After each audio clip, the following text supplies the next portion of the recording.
નમસ્કાર વિદ્યાર્થી મિત્રો, ગયા લેક્ચરમાં આપણે પ્રકરણના ઉદાહરણો જોઈ ગયા. હવે આગળ વધીએ. ઉદાહરણ નંબર 46. ગણ એ ઇક્વલ ટુ 1 2 3થી તેના પરના જ તમામ એક એક વિધેયોની સંખ્યા શોધો.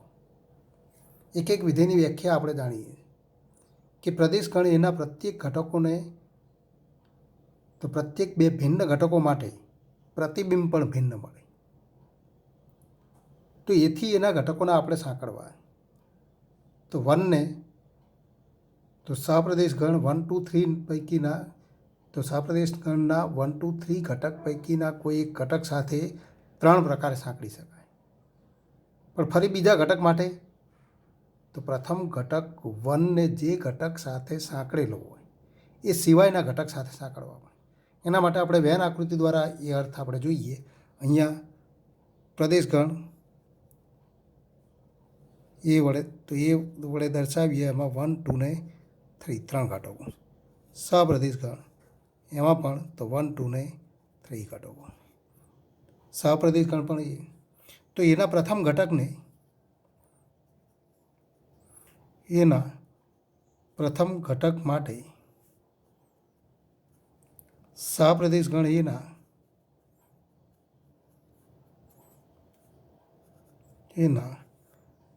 3 ઘટકો પૈકી કોઈ એક ઘટક તો કોઈ એક ઘટક સાથે 3 પ્રકારે સાંકળી શકાય.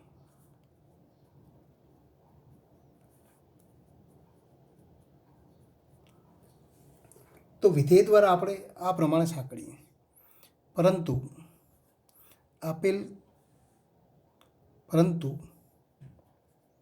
આપેલ વિધેય અથવા જે વિધેય આપણે મેળવવાનું છે તો એ વિધેય એક એક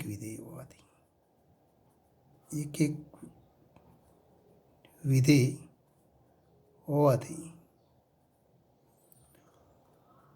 જો 1 2 3 પૈકી કોઈ એક ઘટક સાથે દાખલા તરીકે આપણે 3 સાથે સાંકળીએ તો હવે 2 માટે તો 3 સિવાયનો કોઈ એક ઘટક સાંકળવો પડે. એટલે કે 1 2 પૈકી કોઈ એક ઘટક સાથે સાંકળવો પડે. એનો અર્થ કે 2 માટે 2 જ વિકલ્પ રહે. જો 1 ને 3 ને બદલે 1 સાથે સાંકળીએ તો પણ 2 જ વિકલ્પ રહે. એનો અર્થ કે 1 જે ઘટક સાથે સંકળાયેલો હોય એ સિવાયના ઘટક સાથે 2 ને સાંકળવો જોઈએ. વિધેય એક એક હોવાથી 1 જે ઘટક સાથે સંકળાયેલો હોય વિધેય દ્વારા સંકળાયેલો હોય તે સિવાયના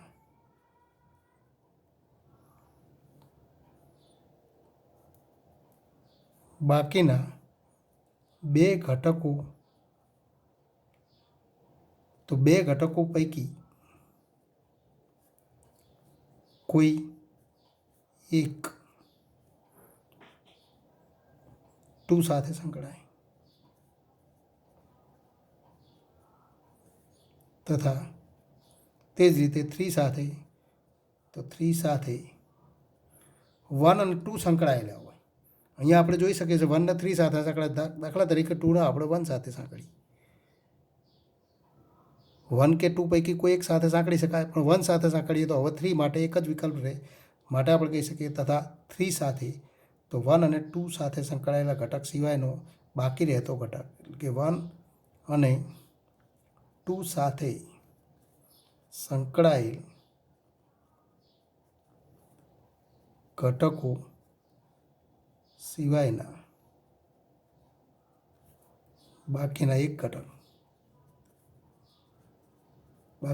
ઘટક સાથે સાંકળવો પડે. એક પ્રકારે સાંકળી શકાય.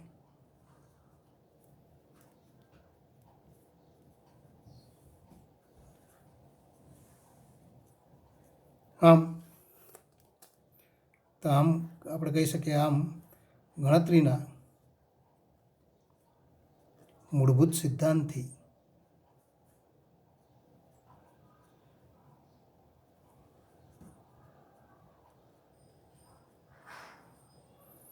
મળતા વિધેયની સંખ્યા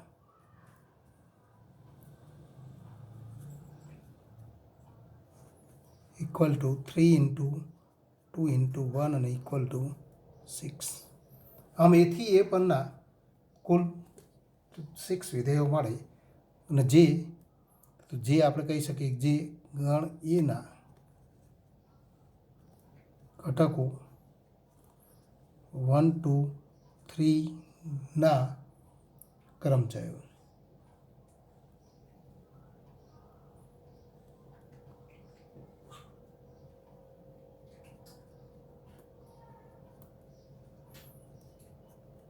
એટલે કે 1 2 3ના મળતા કુલ કર્મચારી તો 3 ફેક્ટોરિયલ અને ઇક્વલ ટુ 3 ઇન્ટુ 2 ઇન્ટુ 1 એટલે કે 6. તો આટલા એક એક વિધેય મળે. એથી એ પરના કુલ 6 એક એક વિધેયો મળે. હવે આપણે જોઈએ એમાં n ઘટકો હોય તો એથી એ પરના કુલ એક એક વિધેયોની સંખ્યા કેટલી મળે? તો એથી એ પરના એક એક વિધેયની સંખ્યા n ફેક્ટોરિયલ મળે. આ રીતે એથી એ પરના વિધેયોની સંખ્યા પણ તો વિધેયની વ્યાખ્યા મુજબ આપણે ગણતરી કરી શકીએ કે એથી એના વિધેયોની કુલ કેટલી સંખ્યા મળે એ મેળવવું હોય તો 1 ને 1 2 3 પૈકી કોઈ એક સાથે 3 પ્રકારે સાંકળી શકાય. 2 માટે પણ 3 પ્રકાર, 3 માટે પણ 3, એટલે કે 3 ઇન્ટુ 3 ઇન્ટુ 3 તો કુલ તો 27 વિધેયો મળે. એથી એ પર વ્યાખ્યાયિત થતા હોય એવા કુલ 27 વિધેયો મળે. એ પૈકી એક એક વિધેયની સંખ્યા 6 મળે. વ્યાપ્ત વિધેયની સંખ્યા કેટલી મળે તો એ પણ આપણે મેળવી શકીએ. ટૂંકમાં આ રીતે આપણે ગણતરી કરીશું. હવે એથી આગળ વધીએ. ઉદાહરણ નંબર 48.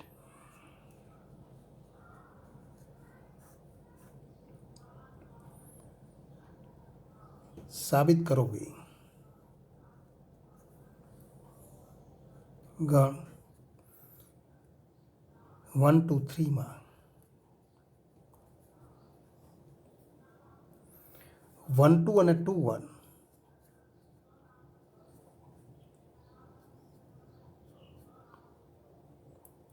ને સમાવતા સામ્ય સંબંધ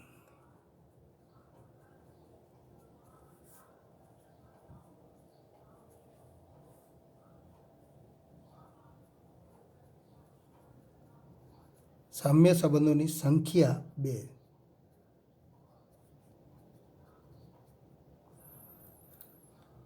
તો આ ગણમાં 1 2 અને 2 1 એ બંને ઘટકોને સમાવતા સામ્ય સંબંધોની કુલ સંખ્યા તો 2 મળે.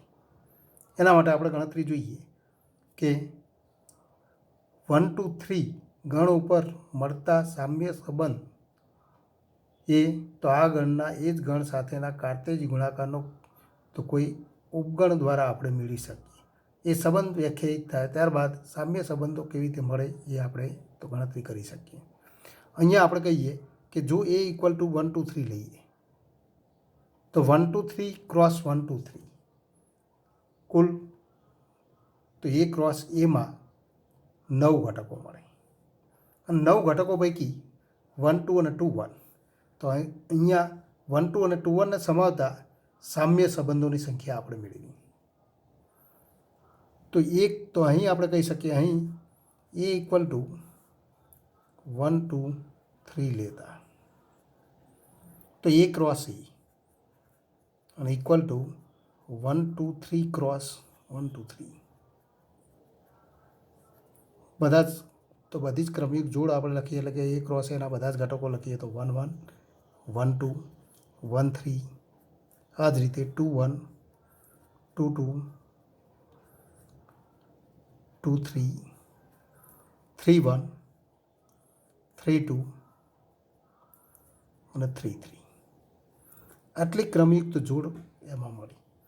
એ ક્રોસ એનો કોઈ પણ ઉપગણ એ સંબંધ થાય અને એ પૈકી સામ્ય સંબંધની સંખ્યા આપણે મેળવી છે 1 2 અને 2 1ને સમાવતા. તો 1 2 અને 2 1ને સમાવતો નાનામાં નાનો સામ્ય સંબંધ આપણે વ્યાખ્યાયિત કરી શકીએ કે 1 2 અને 2 1 ને સમાવતો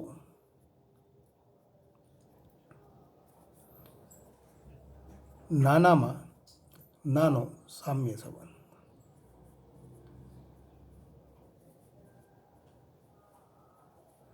R1 વડે દર્શાવીએ એટલે કે એક સંબંધ આપણે લખીએ કે જેમાં 1 2 અને 2 1 છે. તો 1 2 અને 2 1 એના ઘટકો.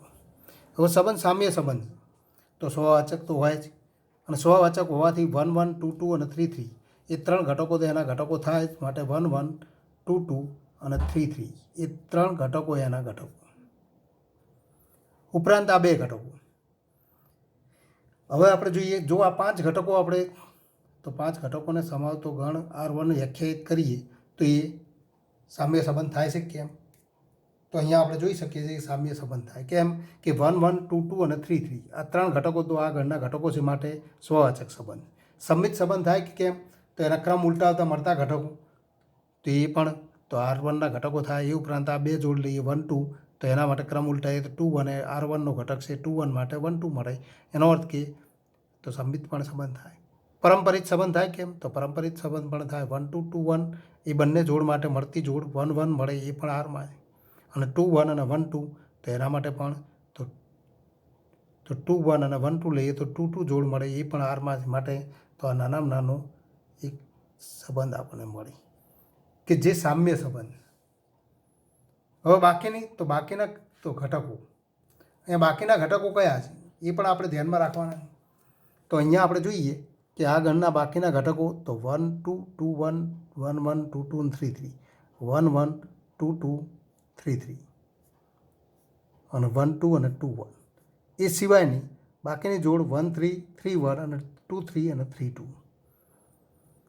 હવે આપણા તો આ સંબંધમાં જો 1 2 ઉમેરીએ, હવે બાકીની જોડ બાકીના ઘટકો કયા ઘટકો છે? તો 1 2 2 1 એ ઉપરાંત 2 3 અને 3 2. આ 4 ઘટકો બાકીના ઘટકો. જો 1 2 R1માં ઉમેરતા તો 1 2 ને R1માં ઉમેરતા, એટલે કે 1 2 ક્રમયુક્ત જોડ જો આમાં આપણે સમાવીએ તો 2 1 પણ તો 2 1 પણ તો R1માં લેવી પડે, તો 2 1 ને પણ ઉમેરવા પડે.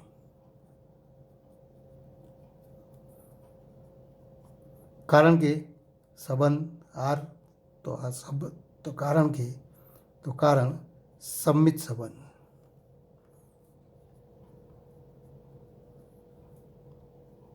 સંબંધ અહીંયા સામ્ય સંબંધ છે, તો સંમિત સંબંધ હોવાથી 2 1 પણ એમાં ઉમેરવા જ પડે. એ ઉપરાંત 1 2 અને 2 1 એ બંને ઉમેરી દઈએ.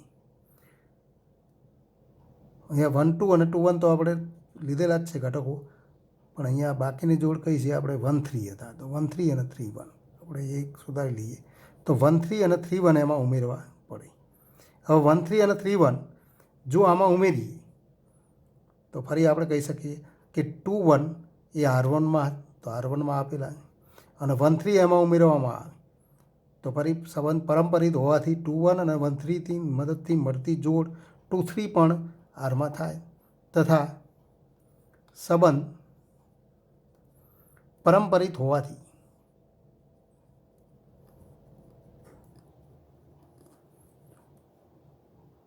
તો પરંપરિત હોવાથી 2 3 પણ ઉમેરવા પડે, અને 2 3 ઉમેરીએ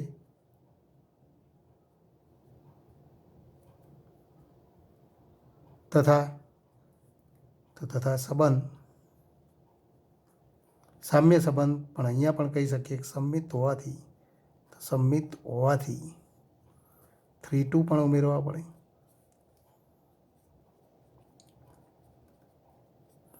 એનો અર્થ કે આ 5 ઘટકો સિવાયનો કોઈ એક ઘટક કે એકથી વધુ ઘટક એમાં ઉમેરતા એ સામ્ય સંબંધ બની શકતો નથી.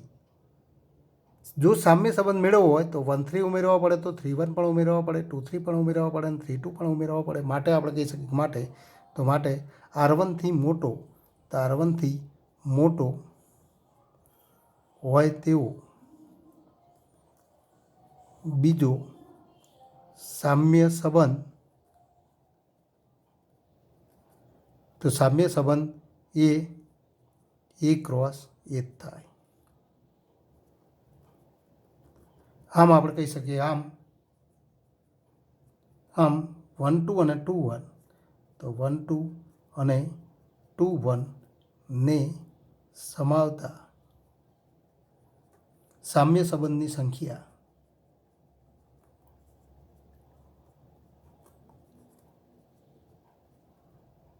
તો સામ્ય સંબંધની સંખ્યા 2 મળે. તો આ આપણી ગણતરી અહીંયા પૂર્ણ થાય છે, કારણ કે સામ્ય સંબંધ કેવી રીતે મેળવવા. એ ઉપરાંત કોઈ વાર માત્ર સંમિત અને પરંપરિત સંબંધ હોય, પણ સંમિત તો સ્વવાચક ના હોય એવા કેટલા સંબંધ મળે. સ્વવાચક અને સંમિત હોય પરંતુ પરંપરિત ન હોય એવા કેટલા સંબંધ મળે, તો એની પણ ગણતરી આપણે કરી શકીએ. હવેથી આગળ વધીએ. ઉદાહરણ નંબર 50. તદેવ વિધેય in from n to n in x equal to x every x belongs to n દ્વારા વ્યાખ્યાયિત. સાબિત કરો કે in વ્યાપ્ત હોવા તો છતાં in plus in from n to n in plus in x equal two 2x આ વિધેય વ્યાપ્ત નથી. in એટલે કે તદેવ વિધેય. તદેવ વિધેય એ વ્યાપ્ત વિધેય છે, આપણે જાણીએ. તો તદેવ વિધેય એ વ્યાપ્ત વિધેય છે, કારણ કે y બિલોંગ્સ ટુ, તો પહેલાં આપણે એને સાબિતી લઈએ. in વ્યાપ્ત વિધેય. સાબિત કરો કે in વ્યાપ્ત હોવા છતાં આ વિધેય વ્યાપ્ત નથી. તો અહીં આપણે કહીએ કે in from n to n. હવે y બિલોંગ્સ ટુ n, તો y બિલોંગ્સ ટુ n માટે x ઇક્વલ ટુ y લેતા, x બિલોંગ્સ ટુ પણ n થાય. તો x બિલોંગ્સ ટુ n આપણને મળે. પ્રત્યેક y બિલોંગ્સ ટુ n માટે એવો ઘટક x બિલોંગ્સ ટુ n મેળવો કે જેના માટે તો તથા આપણે કહી શકીએ in x, પણ in x equal two in y, x equal to y અને ઇક્વલ ટુ y માટે આપણે કહી શકીએ કે પ્રત્યેક y બિલોંગ્સ ટુ n માટે એવો ઘટક x બિલોંગ્સ ટુ n મળે કે જેથી in x equal to y થાય, અને માટે in તદેવ વિધેય એ વ્યાપ્ત વિધેય. તો આ વિધેય વ્યાપ્ત વિધેય. આ વિધેય તો એ જ વિધેયનો સાથેનો સરવાળો in પ્લસ in. તો બે વ્યાપ્ત વિધેયનો સરવાળાથી મળતું વિધેય એ વ્યાપ્ત નથી, એ સાબિત કરવું છે. તો તથા અહીંયા આપણે કહી શકીએ કે અહીં in plus in from n to n આ વિધેય વ્યાપ્ત નથી. તો કોઈ એવો ઘટક આપણે મેળવવો પડે કે જે પ્રતિબિંબ તરીકે ન મળે. પણ in plus in x equal two 2x, તો 1 માટે પ્રતિબિંબ 2 મળે. તો પ્રતિસ્કરણના ઘટક 1 માટે 2, 2 માટે 4 મળે, પણ 3 તો ઘટક 3 એ પ્રતિબિંબ તરીકે મળી શકે નહીં. અહીંયા આપણે અગાઉ જોઈ ગયા હતા એમ એનના તમામ ઘટકો માટે પ્રતિબિંબ મેળવી દો, કયા ઘટકો પ્રતિબિંબ તરીકે મળતા નથી. તો એના આધારે આપણે કહી શકીએ કે અહીંયા જોઈ શકીએ છીએ આપણે સરળતાથી કે 3 ન મળે, 4 ફરી મળે પણ 5 ન મળે, 6 મળે પણ 7 ન મળે, તો 3 બિલોંગ્સ ટુ n. તો અહીં આપણે લખી શકીએ કે આ વિધેય વ્યાપ્ત નથી. તો અહીં y ઇક્વલ ટુ 3 લેતા તો 3 બિલોંગ્સ ટુ n માટે, તો આ ઘટક માટે એવો આપણે કહી શકીએ એવો કોઈ પણ ઘટક x બિલોંગ્સ ટુ n ન મળે કે જેથી x બિલોંગ્સ ટુ n ન મળે કે જેથી fx ઇક્વલ ટુ તો 3 થાય, fx ઇક્વલ ટુ y એટલે કે 3 થાય. કારણ કે આપણે લખી શકીએ કારણ કે જો fx ઇક્વલ ટુ 3, અહીંયા fx એટલે કે in પ્લસ in, આપણે આના માટે f સંકેત લીધેલો છે, આના આપણે f કહીએ તો in પ્લસ in, તો માટે in plus inx equal to 3 થાય, એટલે કે માટે તો 2x પ્લસ 3 થાય. માટે x ઇક્વલ ટુ 3/2 થાય, નોટ બિલોંગ્સ ટુ n. એનો અર્થ કે 3 ઘટક આ વિધેયના પ્રતિબિંબ તરીકે મળે તો કયા ઘટકના પ્રતિબિંબ તરીકે મળે? 3/2ના. પણ 3/2 તો એનમાં નથી, માટે આપણે કહી શકીએ કે તો fx ઇક્વલ ટુ 3 થાય એવું કોઈ x બિલોંગ્સ ટુ n ન મળે. માટે આપણે કહી શકીએ માટે in પ્લસ in એ વ્યાપ્ત વિધેય નથી. તો આ વિધેય વ્યાપ્ત વિધેય નથી. હવે સ્વાધ્યાય 1 તો 1 એના દાખલા જોઈએ. પ્રકરણ સ્વાધ્યાય 1 એના કેટલાક એક્ઝામ્પલ આપણે જોઈએ. એક્ઝામ્પલ નંબર 1,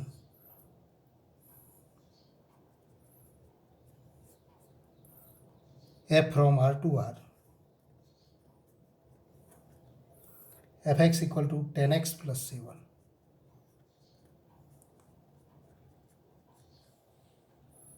દ્વારા વ્યાખ્યાયિત છે.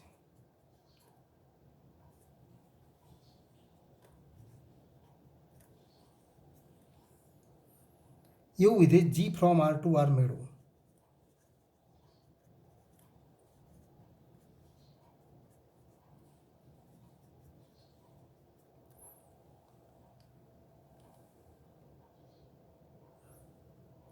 કે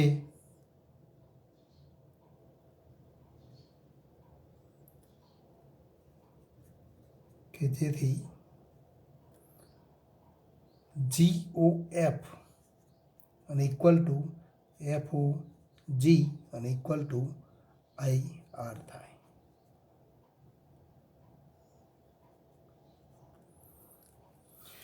પણ FOG equal to GOF equal to IR થાય એનો અર્થ કે તદે વિધેય થાય. માટે તો એફનું પ્રતિ વિધેય આપણે મેળવવાનું. તો અહીંયા આપણે એવું વિધેય કેવી રીતે મેળવી શકીએ? આપણે અગાઉ પણ જોઈ ગયા હતા. fx equal to 10x plus y. અહીંયા આપણે તો એક સૂત્ર મેળવવા માટે અહીં તો fx equal to 10x plus 7 imply y equal to 10x plus 7. કારણ કે fx ઇક્વલ ટુ y એના માટે એમાંથી એક્સના સૂત્રનો કરતા બનાવો તો 10x equal to A y minus 7, તો y માઇનસ 7 અપોન 10. તો એક્સ થાય એને આપણે gy કહીશું.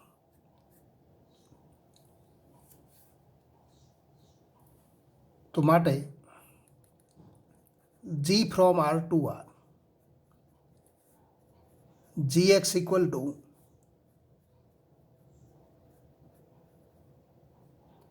x માઇનસ 7 અપોન 10 લેતા. તો આ વિધેય લઈએ તો હવે આપણે કહી શકીએ કે તો fx equal to 10x plus 7 અને gx equal to x minus 7 upon 10. તો હવે આપણે જોઈ શકીએ GOF f અને gનું સંયોજિત વિધેય GOF fના પ્રદેશ ગણથી gના સહપ્રદેશ ગણ R થી R નું વિધેય થાય. તથા આપણે કહી શકીએ તો GOF x તથા GOF x અને equal two g of fx અને equal two g of fx equal to તો 10x પ્લસ 7, તો g of 10x પ્લસ 7. પણ g x equal to x minus 7 upon 10. તો એક્સની જગ્યાએ અહીંયા તો 10x પ્લસ 7 છે. તો જ્યાં પણ તો જીના સૂત્રમાં જ્યાં પણ x છે ત્યાં 10x પ્લસ 7 લેતા તો ઇક્વલ ટુ આપણે લખી શકીએ 10x પ્લસ 7. તો એક્સની જગ્યાએ એ ઘટક લખી દીધો 10x પ્લસ 7 માઇનસ 7, તો માઇનસ 7 અપોન તો 10 અને ઇક્વલ ટુ 10x અપોન 10 અને ઇક્વલ ટુ x. તો GOF x equal to x, every x belongs two R. અને માટે આપણે કહી શકીએ કે માટે તો GOF એ R થી Rનું એવું વિધેય છે કે જે પ્રત્યેક ઘટક xને x સાથે સાંકળે છે. માટે GOF ઇક્વલ ટુ IR. તથા તો હવે આપણે કહી શકીએ FOG, g અને f નું સંયોજિત વિધેય FOG. પણ g પણ R થી R અને f પણ R થી R, તો FOG પણ તો R થી R નું વિધેય થાય. અને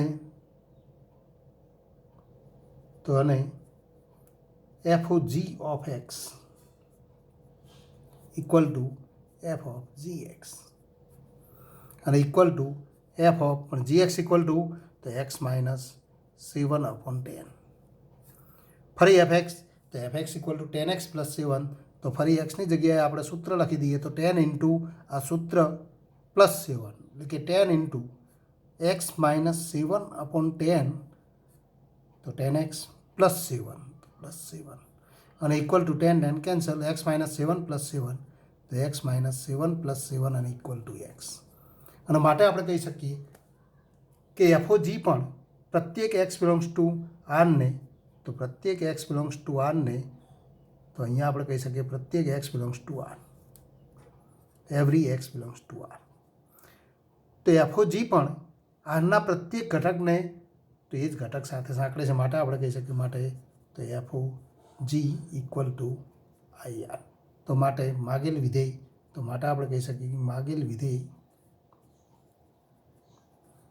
G from R to R GX equal to x -7/10.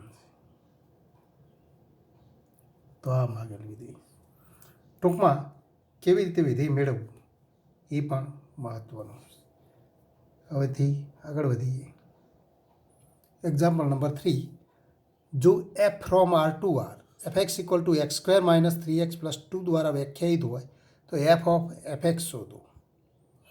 અહીં આપણે કહી શકીએ અહીં f ઓફ fx, fનું f સાથેનું સંયોજન FOF પણ કહી શકાય. તો f of fx equal two f of, તો fxની કિંમત લખી દો તો x² - 3x + 2.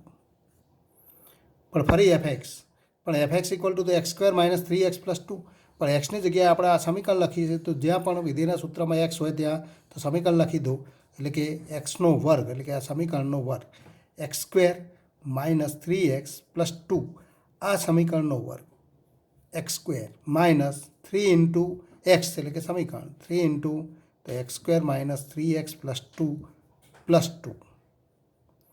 તો આ વિધેયના સૂત્રનો તો ઉપયોગ કેવી રીતે થાય એ આપણને ખ્યાલ આવવો જોઈએ કે કોઈ ચલ એક્સની જગ્યાએ કોઈ સૂત્ર હોય તો વિધેયના સૂત્રમાં પણ જ્યાં પણ એક્સ હોય ત્યાં એ તો સૂત્ર કે સમીકરણ લખી એના આધારે આપણે તો આ પ્રમાણે નિરૂપણ મેળવી શકીએ. અને હવે આનું સાદુરૂપ આપી દો, આના વર્ગનું વિસ્તરણ કરો, આનું સાદુરૂપ આપી દો a + b + તો a - b + cનો વર્ગ.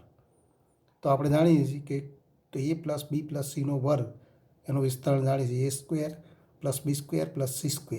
પણ મધ્યમ પદ તો બંને પદોના ચિહ્ન ઉપર આધારિત છે. બંનેના ચિહ્ન પ્લસ હોય તો મધ્યમ પદ પ્લસ મળે, બંનેના ચિહ્ન માઇનસ હોય તો પણ મધ્યમ પદ પ્લસ મળે, એકનું ચિહ્ન પ્લસ અને બીજાનું માઇનસ તો મધ્યમ પદ માઇનસ મળે.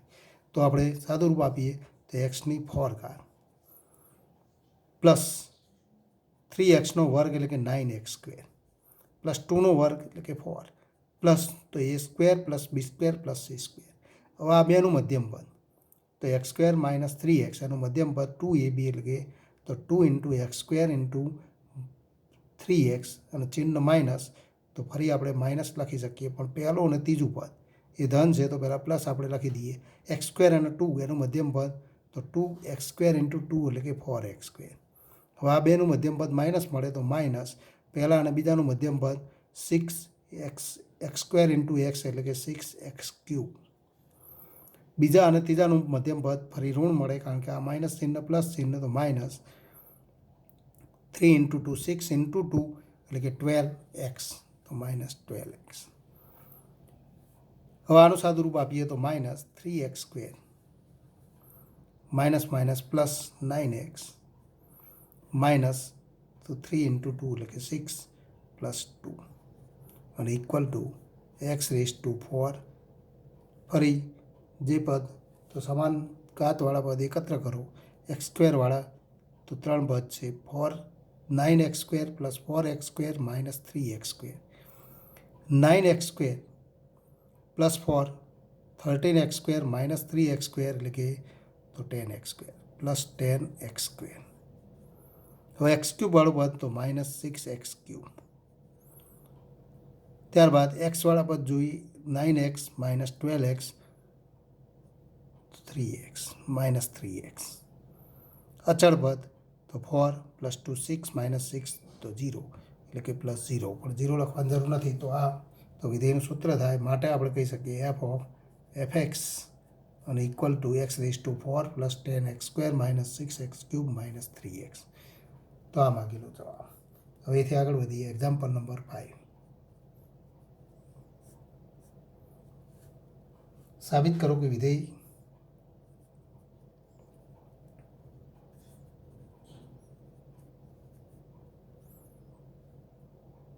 f from R to R fx equal to x cube એક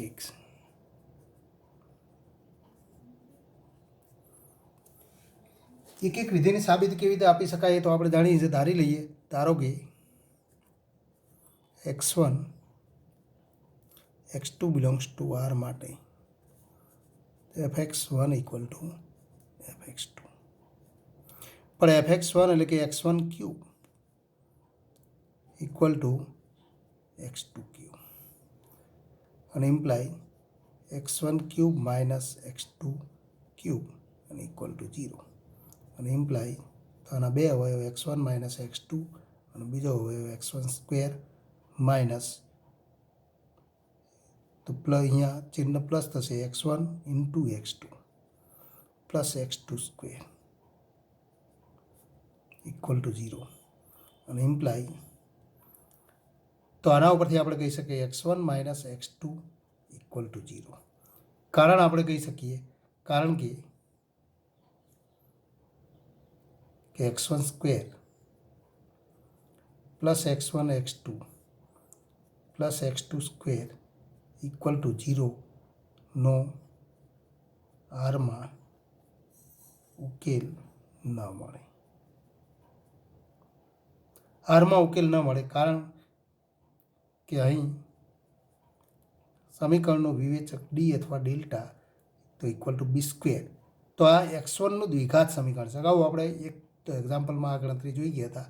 x1નું દ્વિઘાત સમીકરણ x1 સ્ક્વેર પ્લસ તો a ઇન્ટુ x1 સ્ક્વેર એની કિંમત 1, a into x1 square plus b into x1 તો બીની કિંમત x2 પ્લસ c એટલે કે x2 સ્ક્વેર તો એ અચળ પદ છે.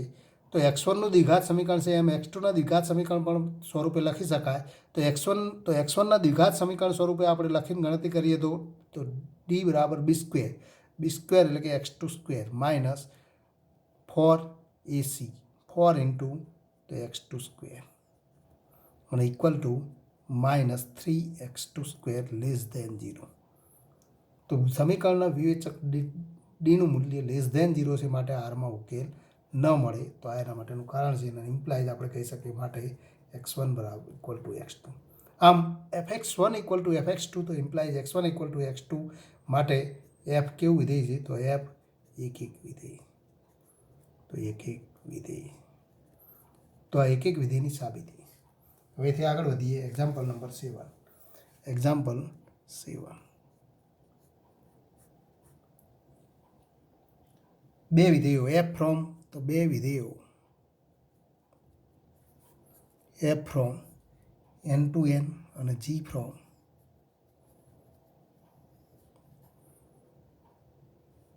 n ટુ n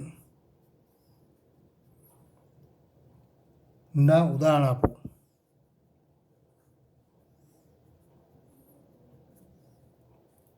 કે જેથી GOF વ્યાપ્ત હોય પરંતુ F વ્યાપ્ત ન હોય.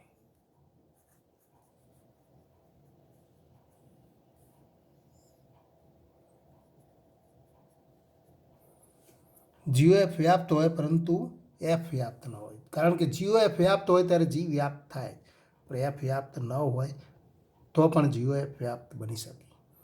અહીં આપણે ઉદાહરણ તરીકે લખીશું તો અહીં f from n to n fx equal to તો fx equal to x plus 1 લખો અને g from n to n.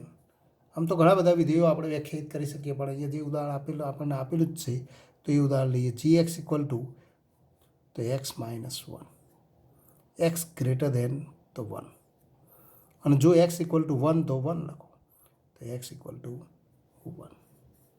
આ પ્રમાણે આપણે વ્યાખ્યાયિત કરીએ. એનો અર્થ કે કોઈ પણ વિધેય માટે આવા વિધેયો મેળવવા માટે વેન આકૃતિનો ઉપયોગ કરીને ગણતરી કરીએ કે એના ઘટકો એવી રીતે આપણે તો એથી એ પરનું અહીંયા એથી એનથી એન પરનું વિધેય આપણે વ્યાખ્યાયિત કરવાનું છે માટે તો સૂત્ર પ્રમાણે આપણે એ પ્રમાણે તો વિધેય વ્યાખ્યાયિત કરીશું કે જેથી આપણને તો વ્યાપક સ્વરૂપે આ બંને વિધેયના સંયોજનથી મળતું વિધેય GOF તો વ્યાપ્ત વિધેય થાય. તો અહીંયા આપણે જોઈ શકીએ છીએ કે એફ વિધેય વ્યાપ્ત ન હોય તો એફ વિધેય વ્યાપ્ત થાય છે કેમ જુઓ તો એફ ફ્રોમ તો અહીં આપણે કહી શકીએ અહીં f from n to n f x equal to x plus 1 આ વિધેય વ્યાપ્ત નથી. કારણ કે તો કયો ઘટક પ્રતિબિંબ તરીકે ન મળે તો એનના ઘટકો 1 2 3 4 તો બધા ઘટકો માટે ક્રમિક રીતે આપણે પ્રતિબિંબ મેળવીએ તો 1 માટે 2 મળે, 2 માટે 3 મળે, 3 માટે 4 મળે, પણ પ્રતિબિંબ તરીકે 1 ન મળે કે અહીં. તો એના માટે આપણે ગણતરી દર્શાવી હોય તો અહીં એક્સ બિલોંગ્સ ટુ એન અને એક્સ બિલોંગ્સ ટુ એન તો એક્સ ઇક્વલ ટુ તો એક્સની શક્ય કિંમતો 1 2 3 4 વિધેયનો પ્રકાર કેવી રીતે નક્કી કરવો એ અગાઉ આપણે જોઈ ગયા હતા. તો એના માટે પ્રતિબિંબ મેળવી દો. પ્રતિબિંબ એફ એક્સ તરીકે કયા ઘટકો મળે તો 1 માટે 2 2 માટે 3 3 માટે 4 4 માટે 5 અપ ટુ એનો અર્થ કે બધા ઘટકો એનના મળે છે પ્રતિબિંબ તરીકે, પણ એક ઘટક 1 મળતો નથી. 2 થી મોટા બધા ઘટકો મળે તો 1 મળી શકે નહીં. માટે આપણે કહી શકીએ માટે તો y equal to 1 belongs to n લેતા વાય ઇક્વલ ટુ 1 લેતા તો આપણે કહી શકીએ કે એવો કોઈ પણ ઘટક એક્સ બિલોંગ્સ ટુ એન ન મળે કે જેથી એફ એક્સ ઇક્વલ ટુ 1 થાય. F x equal to y એટલે કે 1 થાય. કારણ કે આપણે લખી શકીએ કે જો એફ એક્સ ઇક્વલ ટુ 1 જો એફ એક્સ ઇક્વલ ટુ 1 દો તો એક્સ પ્લસ 1 ઇક્વલ ટુ 1 અને implies x equal to 0 not belongs to N.